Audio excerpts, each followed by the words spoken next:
That's where they all hang out. Our information tells us that there's 14 of them. And they're all fun. Keep one alive so we can ask who the boss is. Anything else I should know? Not really. You'll know when you see them, they're, different. Will do. Well, may the Lord smile. And the devil have mercy.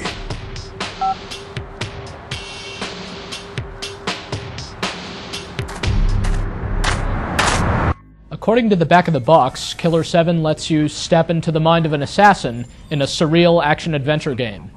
That's actually a fitting description of a game that isn't easy to describe in just a sentence or two. Killer 7 seems to be about Harmon Smith, a sharp-witted, crippled old man who's supposedly the head of a syndicate of assassins. But these assassins might just be his multiple split personalities. At any rate, the Killer 7 are up against a menace called the Heaven Smile, maniacal suicide bombers who seem to be showing up all over the world. Amidst all this is an increasing threat of social unrest between the United States and Japan. Sounds intense, doesn't it? And yet, Killer 7 just as often goes off on completely crazy, often absurdly funny tangents, making the entire tone and subject matter of the game seem very subversive, if nothing else. This is probably the most mind-numbing, politically charged, and unusual action game since Metal Gear Solid. But is it any fun? Well, yes, sometimes. The gameplay mechanics of Killer 7 are actually very simple in that it's essentially an on-rails shooter.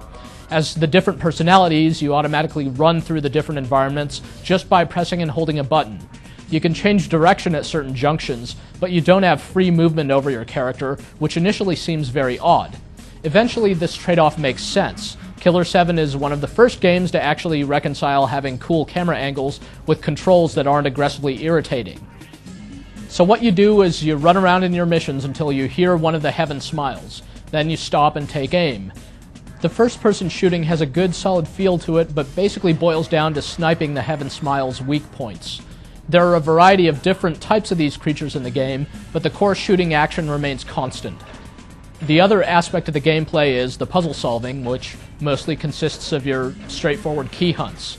The puzzles tend to be both nonsensical and obvious at the same time, so they're just sort of there to break up the action. But then there's all the plot tying everything together.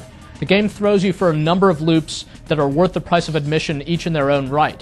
What initially seems like some sort of a Japanese cross between Fight Club and Memento turns out to have its own agenda. Everything about Killer 7 takes getting used to, which is mostly to the game's credit. The controls are quite simple, though there are some decidedly abstract mechanics. For example, in most cases, you can't really die. The average Killer 7 member can get killed and resurrected an indefinite number of times, as long as you get Garcian Smith, the cleaner and deal maker of the group, to pick up the pieces. You also automatically collect blood from killed opponents, which can then be used to upgrade your characters. You're often left wondering just what the hell is going on, but as you play, you just shoot first and ask questions later. The pacing of Killer 7 can be off-putting since there are numerous but short loading times in between parts of a level and many characters to talk to in between shootouts.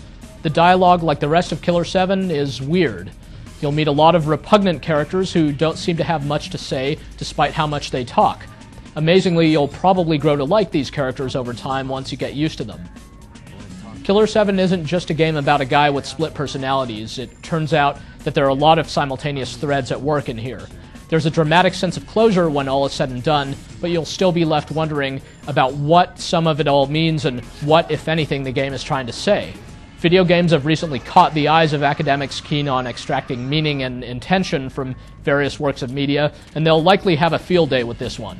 Whether the game's social commentary is intended to be taken seriously or not, it's definitely in here, noticeably lurking beneath the surface.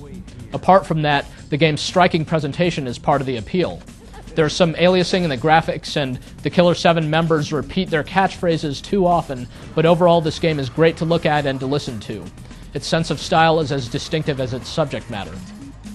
Killer 7 is available for the Gamecube and PlayStation 2, and the Gamecube version is better overall. They're quite similar, but the controls feel a little tighter, the graphics look sharper and are less susceptible to slowdown, and the loading times are shorter on the GameCube. Killer 7 really makes you think, and it makes you wonder how come other games don't even seem to bother with that. This is a love it or hate it game. Some parts of it are tedious and some parts of it are embarrassing. Some parts of it may be offensive, if only because they're pretentious or trying too hard to be edgy. But this is still a much more interesting, much more memorable game than most. It constantly goes out of its way, making for an experience that's going to stick with you, whether you like it or not.